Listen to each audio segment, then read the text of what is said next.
The question is, how do I stop procrastinating? How do you stop putting things off that are important, that you need to be able to do? So I'm going to give you a few quick tips on how to eliminate procrastination. The first tip I would say is put it off. Procrastinate, procrastinating, all right? I kind of put that tongue in cheek, but if you're so good at putting things off, then put off putting things off. The second tip I would say on how to overcome procrastination is this thing called break things into chunks. Break things into chunks. They call them tiny habits. And here's the thing. Sometimes we have it in our mind that it's a big monster that we need to slay or a big mountain that we need to be able to climb. The best thing to do is to break it down into individual tasks. The third tip on how to overcome and beat procrastination is begin the Zeigarnik effect. What's the Zeigarnik effect?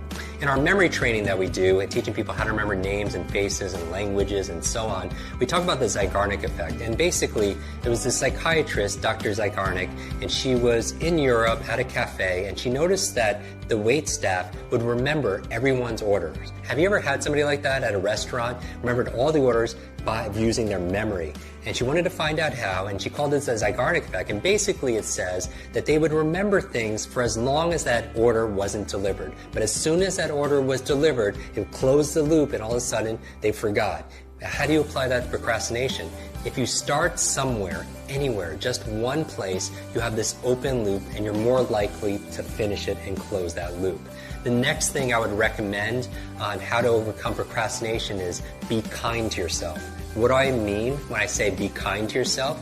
Studies in self-compassion reveal something interesting, that when you're hard on yourself and you beat yourself up because you didn't work out, because you didn't write in your journal, because you didn't meditate that day, because of whatever you didn't do, you'd think that it would help you to be able to overcome it the next time and be more motivated to do it, but it actually has the opposite effect. When you are actually kind to yourself and you exhibit self-compassion, you're more likely to follow through in the future.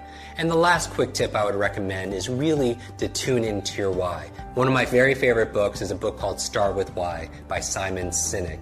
And really, I believe there's a success formula that if you're not getting yourself to do the things you need to do, I call it H cubed. It goes from your head to your heart to your hands. You could affirm things and think about all the things and set goals in your head, but if you're not acting with your hands, you're procrastinating, you're usually not tapping into the second H, which is your heart, your emotion, the energy of motion. One of my early martial arts teachers taught me that you can't steer a parked car, right? You need fuel, you need energy. So tap into your why. So what I want you to do is think about all the rewards that come from doing this activity, the things that you're going to incentivize yourself, the things that motivate you, all the benefits that come from doing this thing that you're putting off. Because remember this, reasons reap results. So I hope one of these quick tips helps you to be able to end this thing called procrastination, and you can live the life that you desire and that you most deserve.